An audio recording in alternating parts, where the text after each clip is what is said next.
اعوذ باللہ من الشیطان الرجیم بسم اللہ الرحمن الرحیم ولا تهنوا ولا تحزنوا وانتم الاعلون ان کنتم مؤمنین، اور تم ہمت مت ہارو اور رنگ مت کرو اور غالب تم ہی رہو گے اگر تم پورے مومن رہے۔ سورہ آل عمران کی 139 نمبر کی آیت آپ کے سامنے پڑھی گئی۔ اس آیت کریمہ میں اللہ تعالیٰ نے صحابہ کرام کی تصدی فرمائی ہے۔ سب سے پہلی بات تو ایک مرتبہ پھر عرض کرنا ضروری ہے، یہ آیت غزوہ احد کے متعلق ہے۔ آپ کو معلوم ہے کہ کفار مکہ کا 3000 کا بڑا لشکر مدینے کے اوپر چڑھائی کرنے کے لیے مکے سے روانہ ہوا تھا۔ حضرت ابو سفیان رضی اللہ تعالیٰ عنہ اس کے لیڈر تھے، اس کے کمانڈر تھے۔ مسلمانوں کا نام و نشان مٹانے کے لیے ابو سفیان رضی اللہ تعالیٰ عنہ مکے سے مدینے کے لیے روانہ ہوئے تھے۔ اللہ کے رسول صلی اللہ علیہ وسلم نے 50 آدمیوں کو ایک پہاڑی کے اوپر متعین کیا تھا کہ تم یہیں رہنا، یہاں سے ہٹنا مت۔ شروع میں اللہ تعالیٰ نے مسلمانوں کو کامیابی عطا فرمائی، لیکن وہ 50 آدمی جو تھے وہاں اپنی جگہ سے ہٹ گئے، اور جس کی بنیاد پر اللہ تعالیٰ نے مسلمانوں کی فتح کو شکست سے تبدیل کر دیا۔ یہاں پر یہ عرض کرنا ضروری ہے کہ اللہ تعالیٰ نے مسلمانوں کو فتح کے بعد جو شکست کی اور مسلمان شکست سے دوچار ہوئے، اس کے کچھ اسباب تھے۔ ان اسباب میں سے ایک سبب یہ تھا کہ اللہ کے رسول صلی اللہ علیہ وسلم نے 50 آدمیوں کو ایک پہاڑی پر متعین کیا تھا، اور یہ حکم فرمایا تھا کہ یہاں سے تم کسی حال میں ہٹنا مت، چاہے مسلمانوں کو فتح ہو چاہے شکست ہو۔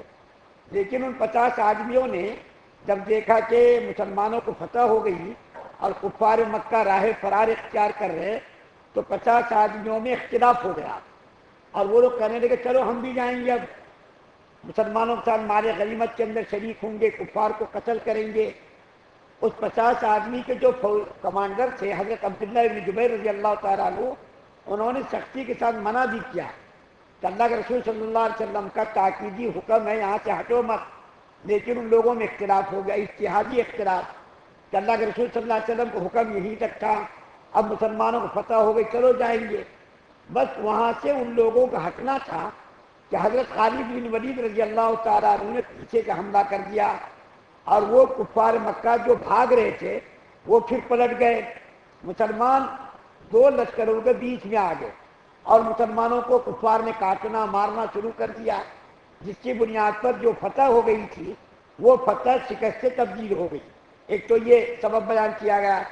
دوسرا سبب یہ بیان کیا گیا مسلمانوں کی شکست، عارضی شکست کا، کہ اللہ کے رسول صلی اللہ علیہ وسلم کی شہادت کی جھوٹی خبر مسلمانوں میں پھیل گئی۔ اصل میں اس کی وجہ یہ ہوئی تھی کہ حضرت مصعب بن عمیر رضی اللہ تعالیٰ عنہ بڑے مقام کے صحابی تھے، ان کی شکل و صورت نبی کریم صلی اللہ علیہ وسلم سے ملتی جلتی تھی۔ حضرت مصعب بن عمیر رضی اللہ تعالیٰ عنہ کی شہادت کے بعد کفار مکہ نے افواہ اڑا دی کہ اللہ کے رسول صلی اللہ علیہ وسلم کو شہید کر لیا گیا، نعوذ باللہ۔ لیکن یہ غلط خبر تھی۔ اصل میں اللہ کے رسول صلی اللہ علیہ وسلم زخمی ہوئے تھے، کچھ دندان مبارک بھی شہید ہوئے تھے، خود کی کڑیاں بھی آپ کی پیشانی میں چبھ گئی تھی، اور زخمی ہو کر کے گڑھے میں گر گئے تھے۔ بس یہ افواہ پھیلنی تھی کہ مسلمان بالکل بدحواس ہو گئے، بڑے بڑے صحابہ بدحواس ہو گئے۔ جب اللہ کے رسول صلی اللہ علیہ وسلم ہی دنیا میں نہیں رہے تو ہم لڑیں گے کس کے لیے؟ کس کے لیے ہم لڑیں؟ کس کے لیے جہاد کریں؟ کس کے لیے ہم قتال کریں؟ لیکن تھوڑی دیر کے بعد مسلمانوں کو معلوم ہوا کہ اللہ کے رسول صلی اللہ علیہ وسلم کی شہادت کی خبر بالکل جھوٹی ہے، غلط ہے۔ اللہ کے رسول صلی اللہ علیہ وسلم گڑھے میں گرے تھے، کچھ صحابہ کرام نے اللہ کے رسول صلی اللہ علیہ وسلم کو نکال کر کے پہاڑ کے اوپر لے جا کر کے رکھا۔ جب مسلمانوں کو یہ معلوم ہوا کہ اللہ کے رسول صلی اللہ علیہ وسلم زندہ ہیں، حیات ہیں، شہید نہیں ہوئے، تو مسلمانوں کا حوصلہ بڑھ گیا۔ پھر مسلمان قتال کرنے کے لیے، ہمت اور جرأت کا مظاہرہ کرنے کے لیے اللہ کے رسول صلی اللہ علیہ وسلم کے ارد گرد جمع ہو گئے، اور کفار مکہ نے جو یلغار کی، اس یلغار کا مقابلہ کرنے کے لیے صحابہ کرام نے جو جانثاری کا مظاہرہ کیا اور فداکاری کا مظاہرہ کیا، تاریخ اسلام میں نہیں، تاریخ عالم میں کوئی ایسی مثال نہیں ملتی ہے۔ پورے کے پورے کفار مکہ نے یلغار کیا، لیکن صحابہ کرام جو 10-12 کی تعداد میں تھے، انہوں نے کفار مکہ کا مقابلہ کیا اور آنے والے تیروں کی جو بارش تھی، بعض صحابہ کرام نے اپنی پشت پر اس کو روکا، بعض صحابہ کرام نے ہاتھوں سے روکا، بعض صحابہ کرام نے سینہ اپنے سینے کو سامنے کر دیا۔ ایسی جانبداری اور ایسی شجاعت اور ایسی فداکاری کا نمونہ تاریخ عالم میں کہیں بھی نہیں ملتا ہے کہ ایسا کوئی حضور صلی اللہ علیہ وسلم کے لیے یا کسی نبی کے لیے ان کے ماننے والوں نے ایسی مثال پیش کی ہو۔ تو اللہ کے رسول صلی اللہ علیہ وسلم کی شہادت کی جھوٹی خبر سے بھی مسلمانوں میں بدحواسی ہو گئی ہے، دوسرا سبب بیان کیا گیا۔ تیسرا سبب جو بہت بڑا سبب ہے، وہ سبب یہ ہے کہ مسلمانوں کا آپس میں اختلاف، 50 صحابہ کرام میں آپس میں اختلاف ہو گیا، بعض کہنے لگے یہاں سے ہٹیں گے کچھ بھی نہیں ہوگا، اللہ کے رسول صلی اللہ علیہ وسلم کا یہی تک حکم تھا۔ بعض صحابہ کرام نے کہا نہیں یہی رہو، اور جو فوجی کمانڈر تھے حضرت عبداللہ بن جبیر، انہوں نے بھی سختی سے روکا۔ تو آپس کا اختلاف اتنا خطرناک معاملہ ہے، اتنا خطرناک معاملہ ہے کہ اللہ تعالیٰ نے مسلمانوں کو یہ بات بتا دی کہ تمہارا آپس کا معمولی اختلاف اور نبی کریم صلی اللہ علیہ وسلم کی حکم کی معمولی جو ہے حضور صلی اللہ علیہ وسلم کے حکم کو معمولی سمجھ کر کے اس کو چھوڑنا بھی تمہاری فتح کو ہم شکست سے بدل دیں گے۔ آج دیکھیے مسلمانوں کا کتنا بڑا المیہ ہے کہ صحابہ کرام کے اس معمولی اختلاف کو اللہ تعالیٰ نے فتح کو ان کے شکست سے بدل دیا۔ فتح ہو گئی تھی لیکن معمولی اختلاف کی وجہ سے مسلمانوں کو اللہ تعالیٰ نے آنے والی قیامت تک کی نسلوں کو یہ بتا دیا کہ اگر تم میرے نبی کی معمولی بھی اگر تم جو حکم کی تعمیل نہیں کرو گے اور میرے نبی کے حکم کو چھوڑو گے تو ہم اس طریقے سے تمہاری فتح کو شکست سے تبدیل کر دیں گے۔ آج دیکھیے المیہ مسلمانوں کا، مسجد میں اختلاف، مسلک کے نام میں اختلاف، گھر گھر میں اختلاف۔ ایک مجھ کو حدیث یاد آ رہی ہے جو فضائل اعمال میں ہے، اختلاف کتنا برا معاملہ ہے، اور فتح کو اللہ تعالیٰ نے شکست سے تبدیل کر کے آنے والی نسلوں کو بتا دیا میرے نبی کے حکم کے خلاف ورزی کرو گے تو ایسا میں کروں گا۔ اللہ کے رسول صلی اللہ علیہ وسلم شب قدر کی اطلاع دینے کے لیے باہر آئے، مسلمانوں کو بتانے کے لیے کہ شب قدر فلاں رات میں فلاں تاریخ کو ہے۔ جب اللہ کے رسول صلی اللہ علیہ وسلم گھر سے باہر تشریف لائے تو دیکھا کہ 2 صحابہ کرام آپس میں اختلاف کر رہے ہیں۔ اللہ کے رسول صلی اللہ علیہ وسلم نے فرمایا کہ اللہ تعالیٰ نے مجھ کو شب قدر کی تعین بتا دی تھی، تاریخ بتا دی تھی کہ آج جو ہے شب قدر ہے، لیکن 2 مسلمانوں کے آپس کے اختلاف کی بنیاد پر اللہ تعالیٰ نے شب قدر کو مجھ سے بھلا دیا۔ بتائیے کتنی بڑی بات ہو گئی کہ 2 مسلمانوں کے آپس کے اختلاف کی وجہ سے ہم اتنی بڑی دولت سے محروم رہ گئے۔ اس کے اندر بھی حکمت ہوگی، مصلحت ہوگی، کس کو معلوم۔ تو یہ 3 اسباب بیان کیے گئے مسلمانوں کی شکست کے، کہ مسلمانوں کو اللہ نے فتح دی تھی لیکن عارضی طور پر مسلمانوں کو شکست سے دوچار کر دیا۔ پھر اس کے بعد اللہ تعالیٰ نے فتح سے ہمکنار کیا۔ یہاں پر مسلمانوں کو اللہ تعالیٰ تسلی دے رہے۔ کیا تسلی دے رہے؟ مسلمان زخموں سے چور تھے، بڑے بڑے صحابہ کرام کی لاشیں سامنے تھی، حضرت حمزہ رضی اللہ تعالیٰ عنہ کی شہادت ہو گئی، اس کا سینہ نکالا گیا، اس کے کان اور ناک کاٹ کر کے حضرت ہندہ نے ہار بنایا اور جو ہے کلیجے کو چبانے کی کوشش کی۔ ایسا معاملہ بن گیا تھا، مسلمان زخموں سے بالکل رنجور، زخموں سے چور تھے۔